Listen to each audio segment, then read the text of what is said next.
Welcome, Eric Chaz, expert guitar repairman. Thank you for coming by, man. Of course, Alex. It's been a pleasure to have you at Sound City. I remember when you used to be down the street, and then when I heard you were moving over here, I was like, sweet. So now I can just, go downstairs and have my guitar set up perfectly. So how's the transition been for you? I know you've been here like a few years now. How many years? 8 years now. In this location? That fast. No way. Yeah. Fuck. Well, October will make 8 years. So Damn. 7.5. Holy shit. Okay, well, I've been here about 8 years, so you came over like right a little bit after when I moved in here. Yeah, I'm just Damn. under, and you're probably over. Again, probably 6 more months will be 8 years. Okay. I remember, I came here to look at space, and one of the deciding factors was when I was here and I was in the parking lot talking to Sandy, of course, the owner of Sound City. I looked up and there you were. You're all, hey, Eric, how's it going? I said, hey, Alex, what's going on? And then on the other side, Fernando was there. And Fernando goes, Eric, how's it going? And I just am all, sense of community. I like it. Absolutely. Yeah, it's just, ever since I moved in here, I just love the vibe and just having these great, musicians and producers and artists and just everyone in the music industry like yourself. So it's a great feeling of community, like you said. And yeah, every day I'm excited to come to work. So it's great that you've been here too. And and how long were you at the previous location? That was like quite a while, right? It was in the 80s, probably 88, 87. I started working for Jim Demeter, the amp builder, doing guitar repair. And I probably worked there for 5 or 6 years. And then I opened up my own shop in that same complex, 94. So I've been doing it really since 94 on my own. And we moved over here in 2015. Yeah. What do you think is the most misunderstood part of when people come to ask for services? Like, is it people confuse what setup is, like setting up, intonation, like all that stuff? What seems to be like the most common thing, misunderstanding that you run into with the services like that? I like to think that, and of course I've learned this over time, is to be as clear as possible to align people's expectations with what we're actually going to give them.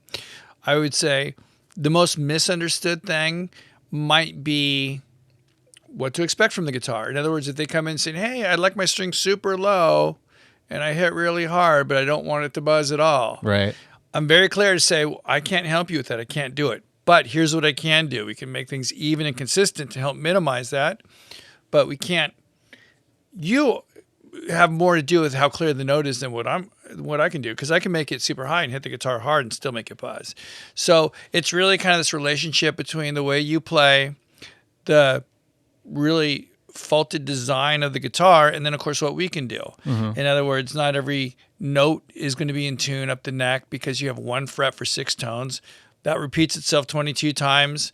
So we're already kind of fighting this battle against this guitar that isn't like a piano that could be well tempered and tuned correctly. Yeah, definitely not a perfect instrument, right? It's I've noticed too, like with my just during my career and when I've had guitars set up by you, I've noticed like my preference for setup has changed. Like I used to like really low action, and lighter strings because I would play a little bit lighter. But as the years have gone by, like depending on the genre too, maybe like now I'm playing a little bit harder. So I use heavier strings and I like the action a little bit higher.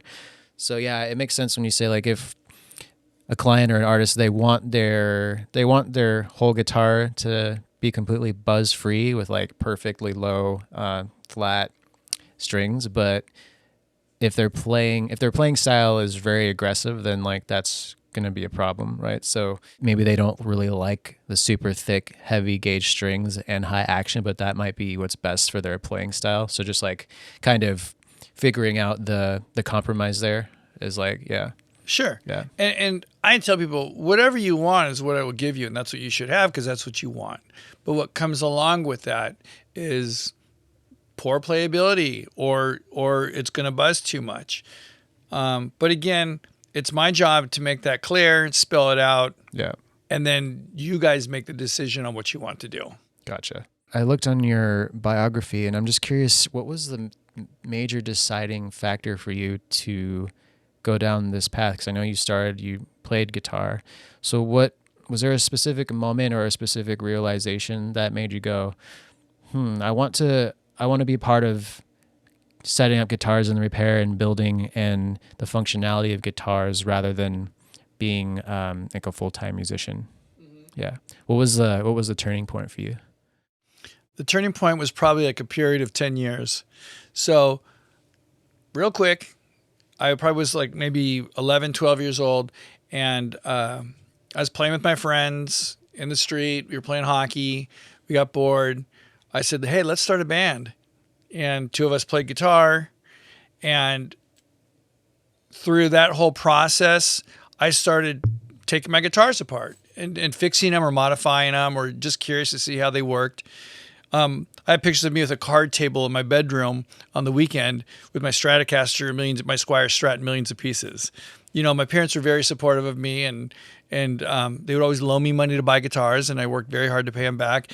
And then even like when I was around 13, I'd put flyers all over the valley, guitar repair and my name. And then I got hired at a guitar company that imported guitars from China, and then we'd have to kind of get them up to par and fix them up as needed, and then they got sent out to dealers and sold. And from there, I went to the guitar repair shop over at the corner here, and I worked there for about 6 years, developing my skills. And then, of course, I went out on my own. But even when I was doing that, I wanted to be the rock star. I was almost embarrassed that I was fixing guitars. Really? Okay. I'll never be that guy. I'll definitely never be the guy on the side of the stage with a roll of duct tape and a flashlight. I'm not going to be that guy. Nothing wrong with that guy, but it's like, no, I want to be the rock star. And then, of course, as I was getting older, I realized that wasn't going to happen. And I was building a business, really not even really thinking that I was building a business, but I was.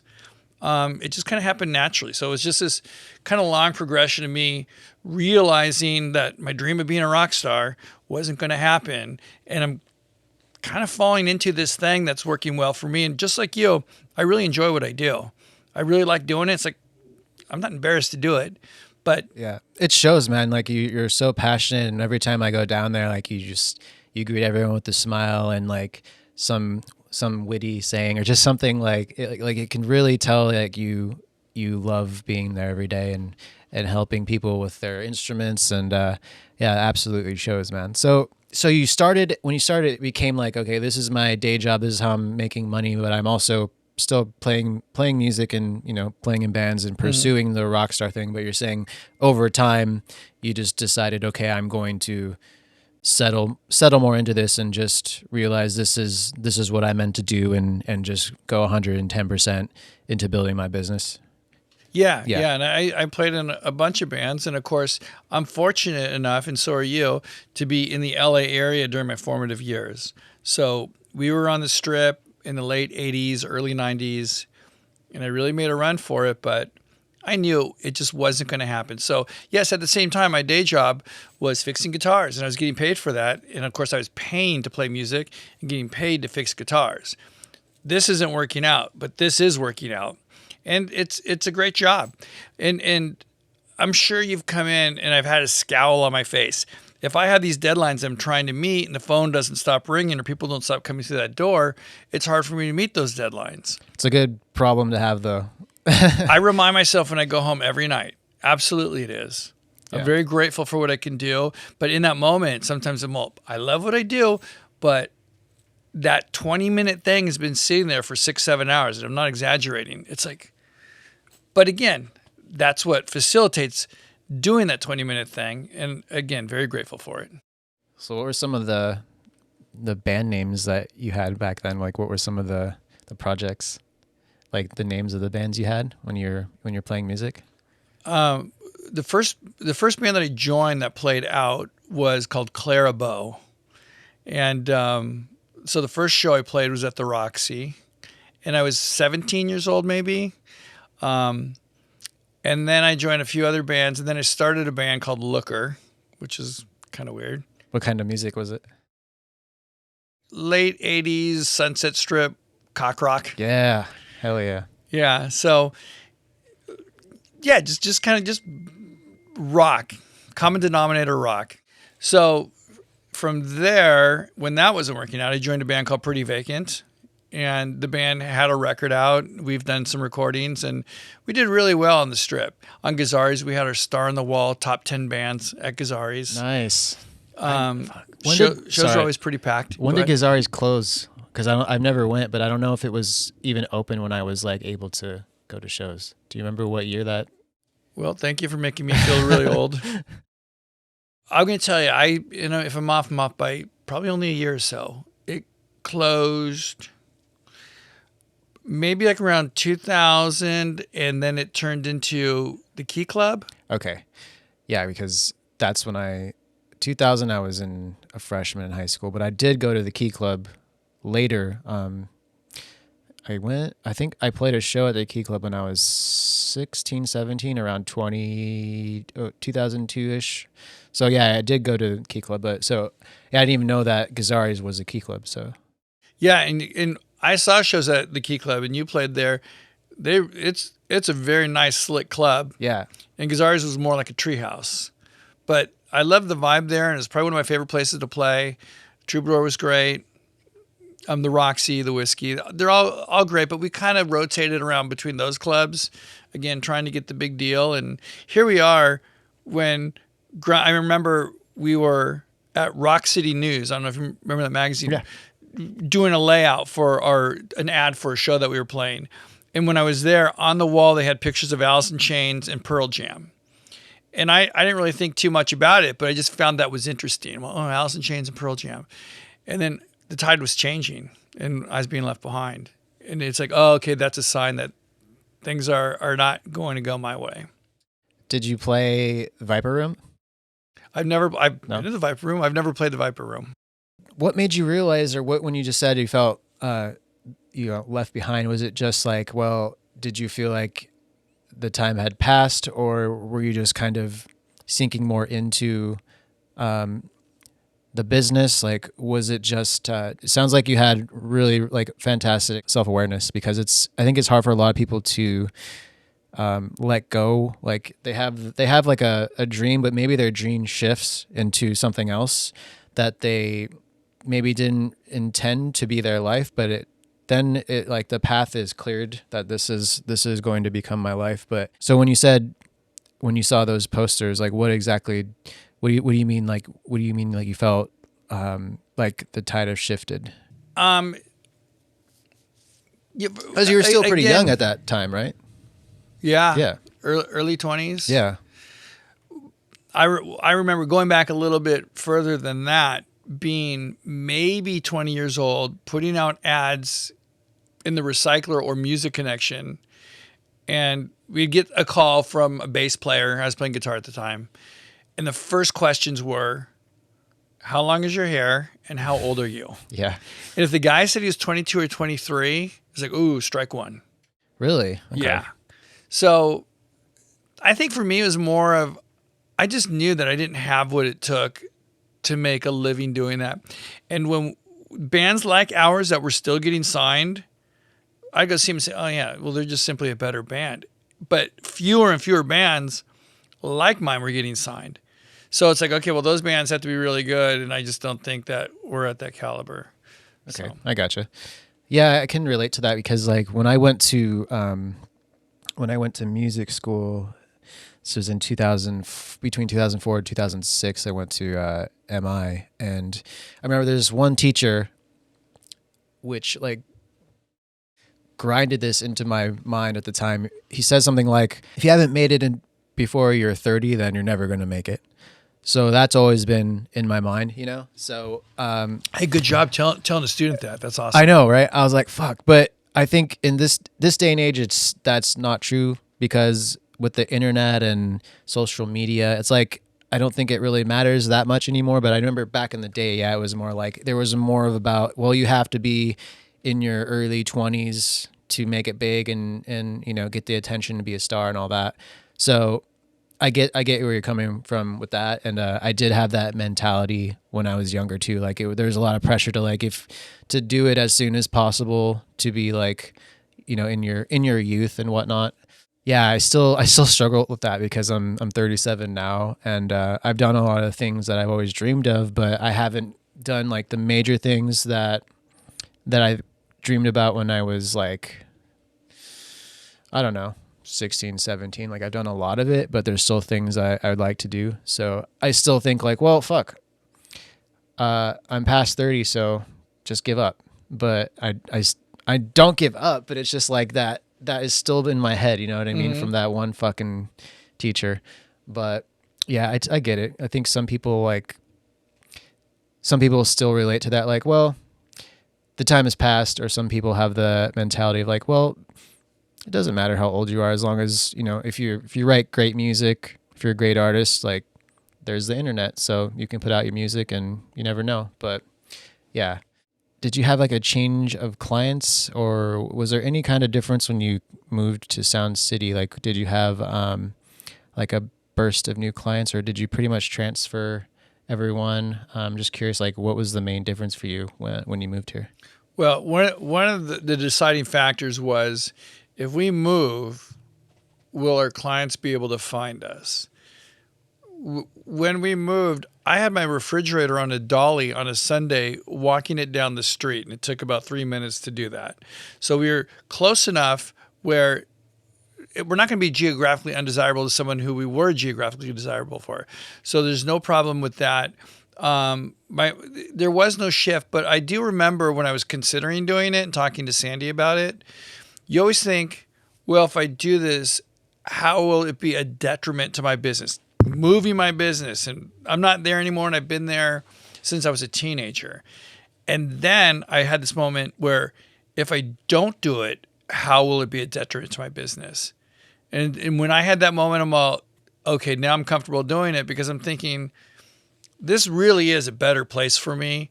It's very musical. You're here, Fernando is here, Sound City. Yeah. It's just a musical community. I'm the only one here not making music, but at least it's music related.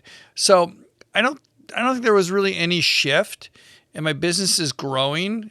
I would like to think that we'll have a better year next year than this year, and we had a better year this year than the last year. We are having a better year. So I think it just grows. I mean, through the pandemic, I definitely saw a different clientele, more, hobbyists and beginners. So that's great. I was bummed for all of our clients who made their living with music and just got shut down. Right. That sucks. Sure. I'm sure you had a lot of the touring artists that would come through to get all their instruments ready for the road, just kind of disappeared because there was no touring, right? So I probably had a lot of the people who decided to get in the studio and make their record, or make their record at home, that needed their guitars freshened up. So like a lot of those clients instead of the touring clients. Yeah. Yeah. I mean, I definitely saw that shift. And, when the shutdown happened, I was thinking, well, I'm coming to work, and we'll see if the phone rings. And fortunately, we did fine. Keep your head down, work, wear a mask, be safe, sterilize everything all the time. But we did see the guys making records, or someone picking up the guitar for the first time. And we're very fortunate, and I'm very grateful that we made it through that season. Yeah, absolutely. Yeah, I kind of had a similar thing where the first couple of weeks of the pandemic, when everyone was panicking, was pretty dead. But then it picked up with people wanting to, okay, well, I have all this time at home, I want to make a record, or I want to get back to that single I never finished, or whatever. So yeah, it was actually pretty good for me as well. So yeah. I could see that. Yeah. Yeah. So as a guitarist, like, what do you feel is the most important part when you sit down to play the instrument? Is it for you? Is it the feel? Is it what kind of, is it the feel, or is it like the connection to the instrument? Like, what can you say about that? Me personally? Yeah, for you. I will start with saying I'm completely out of practice. So it's not like riding a bicycle. I have a guitar in my lap all day long. I don't go and play guitar. I don't practice guitar. So I feel that I kind of lost a lot of the things I remembered to play. Like, you have this arsenal of licks, whatever you want to call them. and it's like now I could probably remember 5 of them.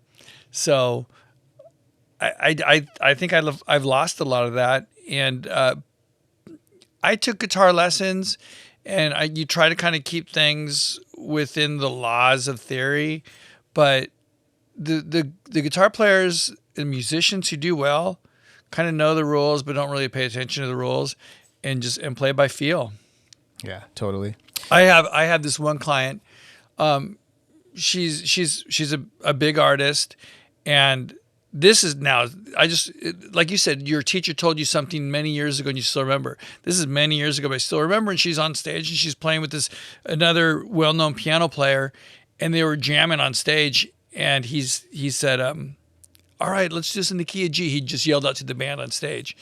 And she goes over to her bass player and says, what fret? And she's known to be a very, very good guitar player, very good slide player. And she had to say, where on the neck are we? Mm-hmm. You know, that just proves that I don't know any shit, but when I play and I listen, it just sounds great. Hell yeah.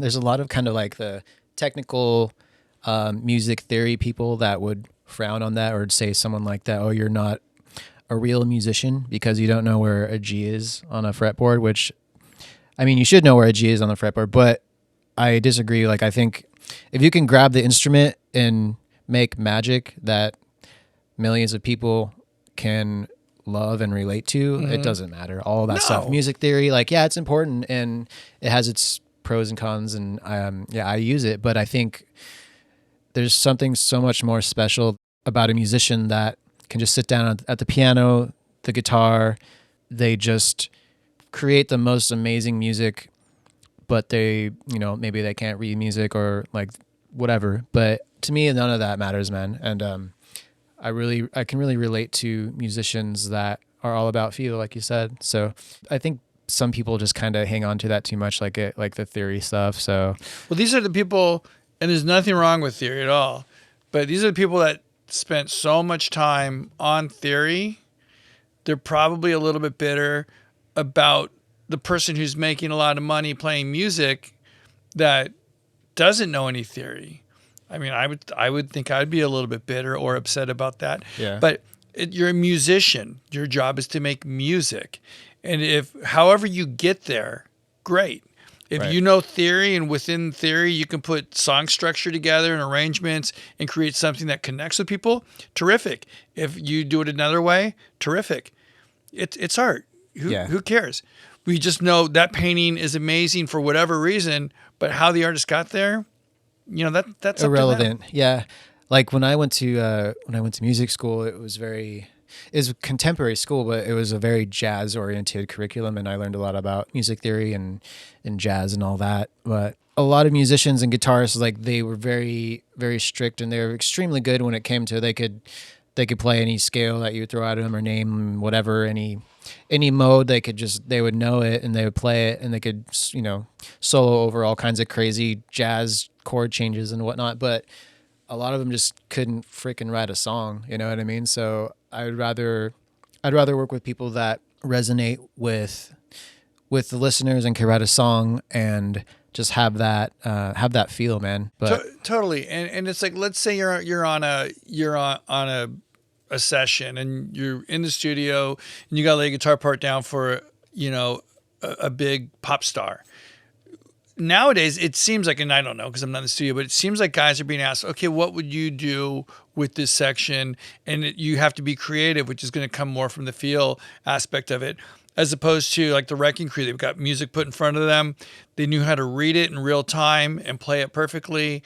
And it seemed like that was more important, you know, but nowadays, I think it's just more about feel. yeah, totally. And I know, like, there's the big, you know, the songwriting sessions in Nashville and like on Music Row with like a lot of country, but like the songwriting sessions and like the demo sessions where they'll get the best of the best session musicians to come into the studio, and whether the music is trotted out or not, like the theory and all the technicalities should be, if they're there or not, it shouldn't be about that. It shouldn't be like recognized as just like, okay, yeah, if there's a chart, the guitarist comes in and that's like the guideline, but it's still about the feel. It's still about what they bring to the song. You have to have that. Yeah. So You, yeah, you know, it's funny. It's like you're at school playing jazz, and you're probably looking at that dude who's got the theory down, who can solo over everything, and every note is perfectly placed and in tune. And you're going, fuck, that's so awesome. And then he's probably looking at Alex and going, the guy's just coming up with the most crazy, bizarre, beautiful shit. And it's like, so he's envious of that. You're envious of him. yeah, I see that. Yeah, You know, a good, healthy dose of both, I guess, is where you sure. want to be. Absolutely.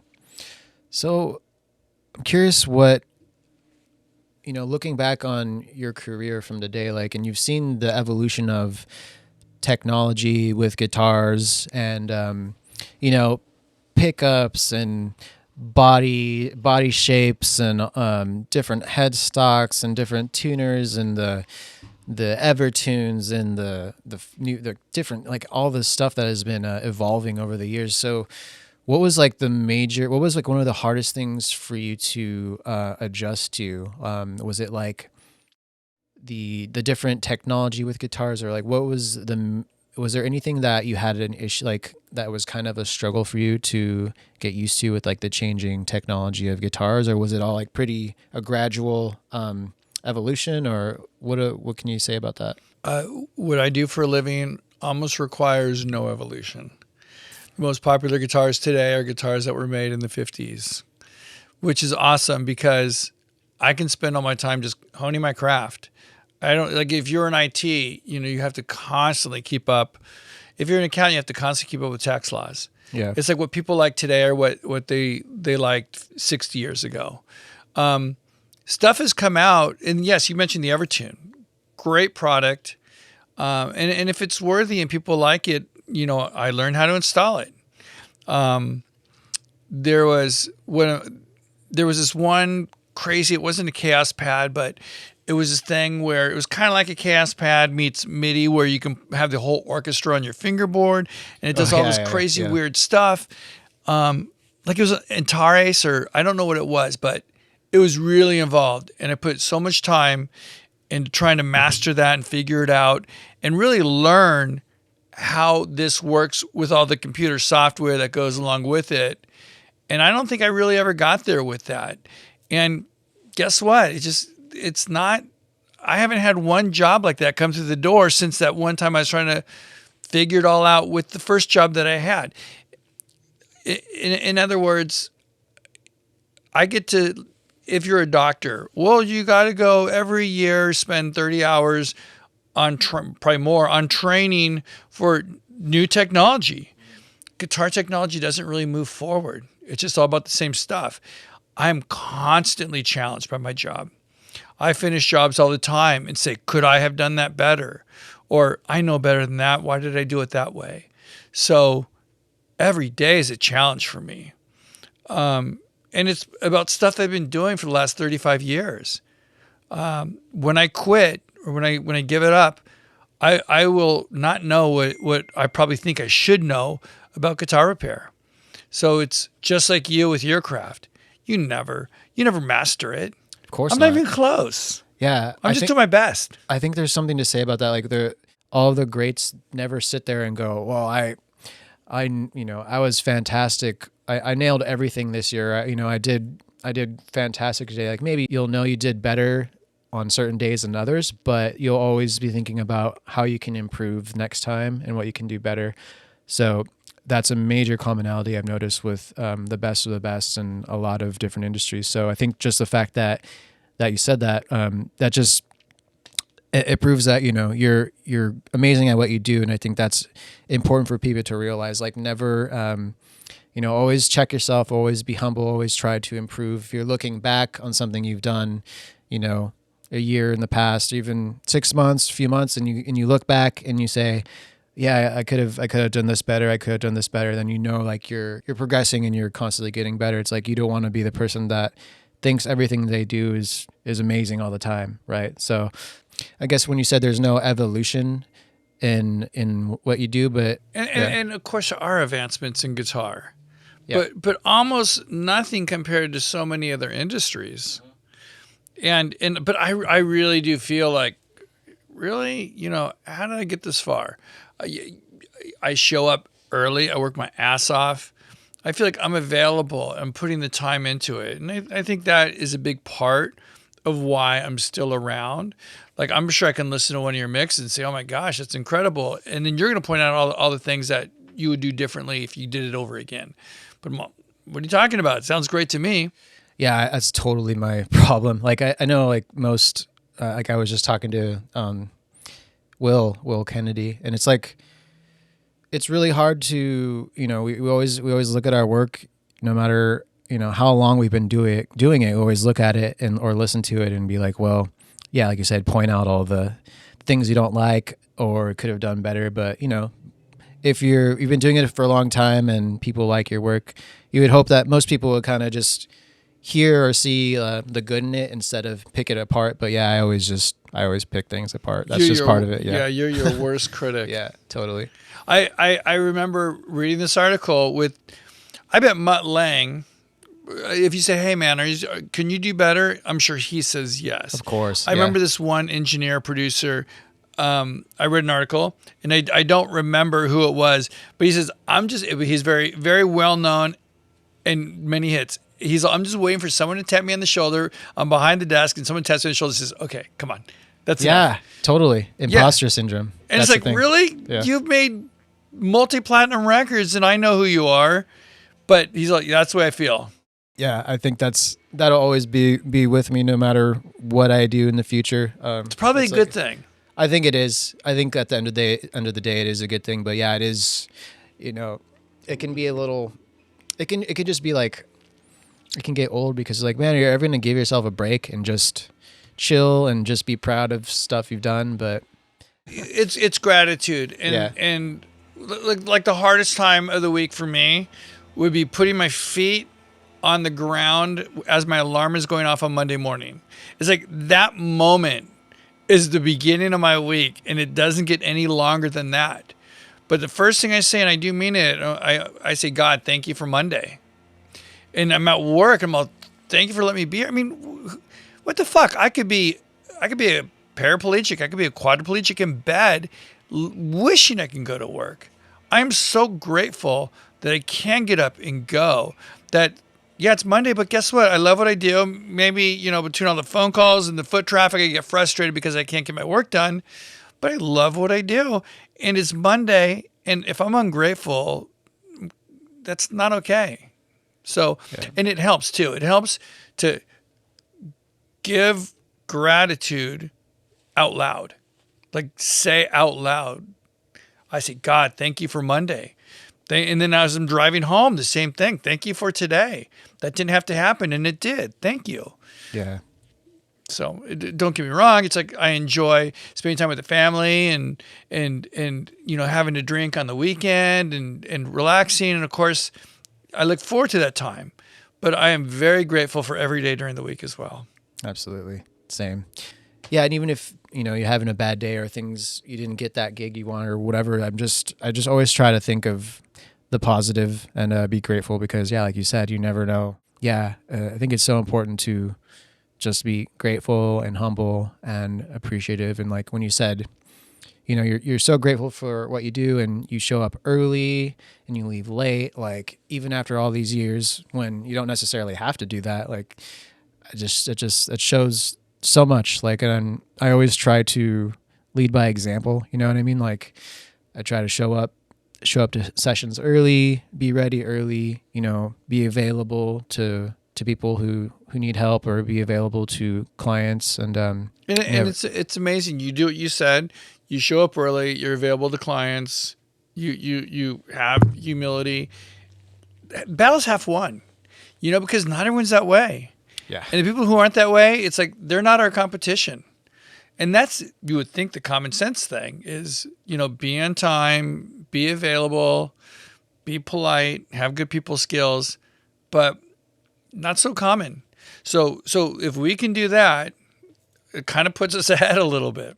I can't fathom like not doing that. I mean, just to me, that's like the bare minimum that you should do, like to be taken seriously and to be a professional. It's like, I still like, I'm baffled by, every once in a while I just will be just so like flabbergasted by some of the, behavior of people that say like they're professionals or they want to make it big in the industry, or even some of them that have had some success, just like being 2 hours late to something, or like paying money for, like, I've had this happen before. It's like, you have all these people waiting for you, like paid for a session, and you show up even like an hour late, even 30 minutes late. It's like, dude, I just don't understand that. I understand, like, if, okay, there's like an emergency or something major happened, fine. But That's an anomaly. right. I just don't understand, like, what mindset do you have to like think that's okay and to think that's going to fly? Like, it just blows my mind. But Alex, so those people in 2 or 3 years from now, check in on them. Are they still doing what they do? Or are they progressing? The answer is no. It's amazing how people do that, but I always think that you get frustrated, people who are that way.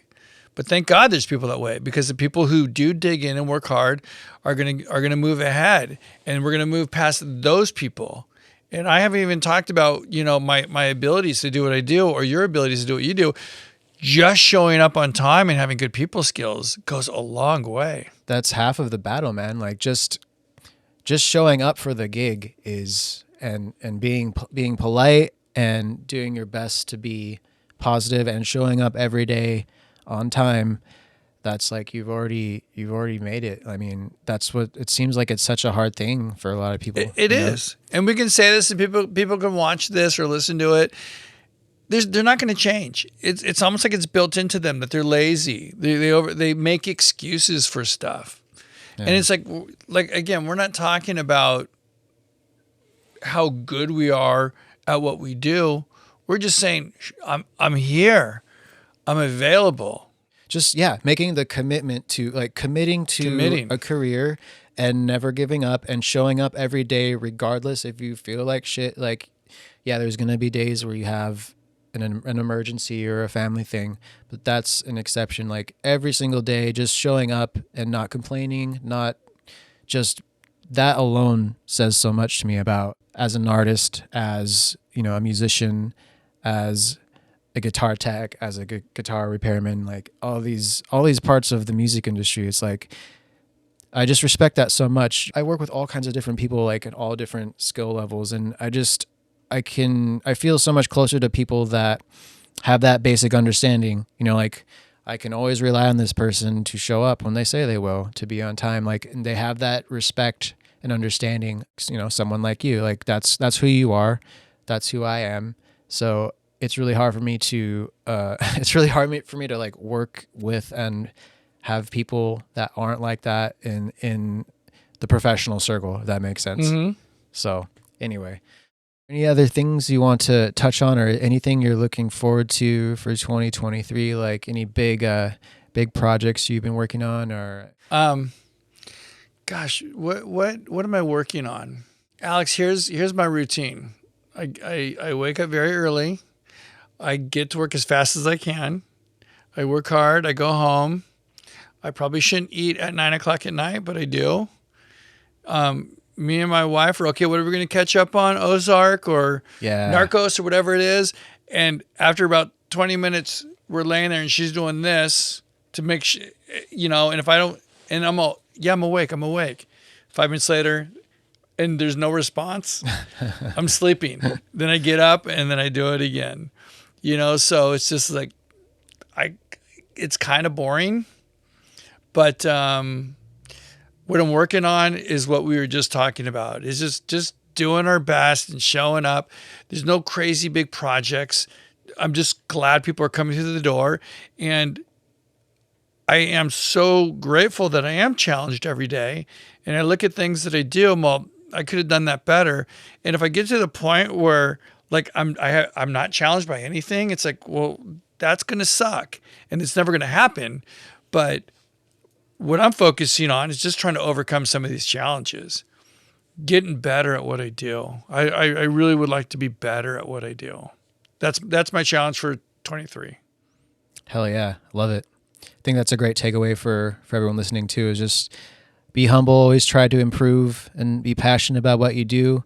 If you're feeling like maybe you're not passionate, then maybe it's a good idea to consider, what you are passionate about. But if you don't have that drive always there, then yeah, that might be a clue to reconsider. But it's just, I love that after all these years, you're still wanting to get better, even though you're amazing. But like just that drive that you have is very inspiring. And yeah, I'm trying to have the same and to continue to push forward. Well, thank you for lying to me. It's cool because like what we do, we just both acknowledge that we love what we do and we make a living at it.